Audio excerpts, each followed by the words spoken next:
जे टीईटी गैरव्यवहार झाला आणि त्याच्यामध्ये ज्या शिक्षकांच्या बाबतीमध्ये त्यांची टीईटीची संपादनूक रद्द करण्यात आली, त्याची एक यादी जाहीर केलेली आहे पोर्टलवर.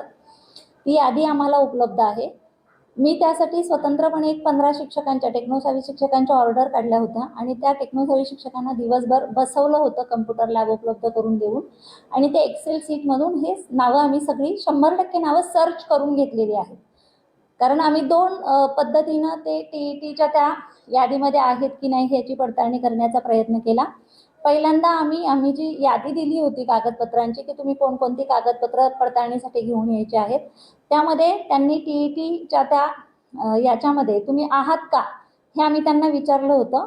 प्रामाणिकपणे आम्हाला 2 उमेदवारांनी सांगितलं की आम्ही बाबा त्याच्यामध्ये आमचं नाव आहे त्या यादीमध्ये, पण बाकीच्या उमेदवारांनी आम्हाला त्यांचं तसं माहिती काही दिलेली नव्हती. पण आपण नियुक्ती प्राधिकारी आहोत.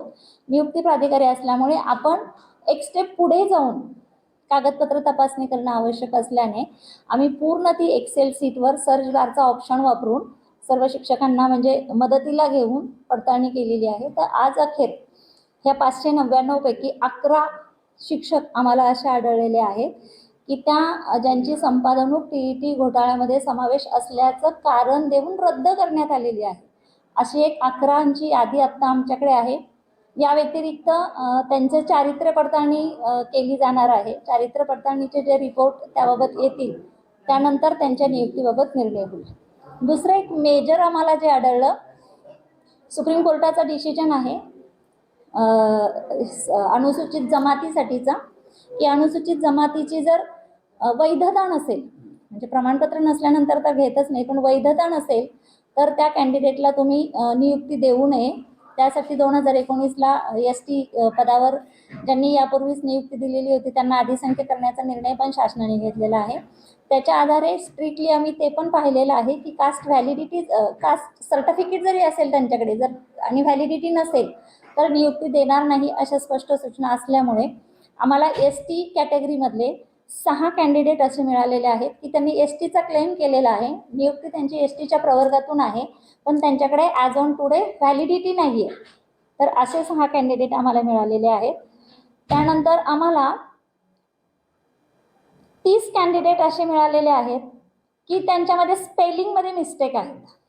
म्हणजे जसं आपण फॉर एक्झाम्पल लक्ष्मी, लक्ष्मीबाई किंवा मीना MEENA लिहितो किंवा MINA लिहितो, असं स्पेलिंग मिस्टेक असलेले कॅन्डिडेट आहेत. 6 कॅन्डिडेट आम्हाला असे मिळालेले आहेत की त्यांनी स्पोर्ट कोट्याचा क्लेम केलेला आहे समांतर आरक्षणासाठी, पण स्पोर्ट कोट्याचा क्लेम त्यांचा व्हॅलिड होण्यासाठी त्यांना विभागीय शिक्षण उपसंचालक क्रीडा विभाग यांचं प्रमाणपत्र लागतं. कारण त्यांना ते प्रमाणित करण्याचे अधिकार आहेत की हे candidate state level, national level किंवा इंटरनॅशनल लेवलला खेळलेले आहेत का आणि त्यांना ह्या आरक्षणाचा लाभ मिळतो किंवा नाही, हे प्रमाणित करण्याचे अधिकार त्यांना आहे. तर त्यांचं प्रमाणपत्र त्यांच्याकडे नाही. एक कॅन्डिडेट आम्हाला असाही मिळालेला आहे की त्यानं प्रकल्पग्रस्ताचं रिझर्वेशन क्लेम केलेलं आहे, पण त्याच्याकडे प्रकल्पग्रस्ताचा जिल्हा पुनर्वसन अधिकाऱ्याचा दाखला नाही आहे. आणि 16 कॅन्डिडेट जे आहेत ह्या 599 मध्ये ते डॉक्युमेंट व्हेरिफिकेशनला अनुपस्थित होते. की अशा पद्धतीचा हा आकडा आपल्याला समोर येताना पाहायला मिळतोय. काही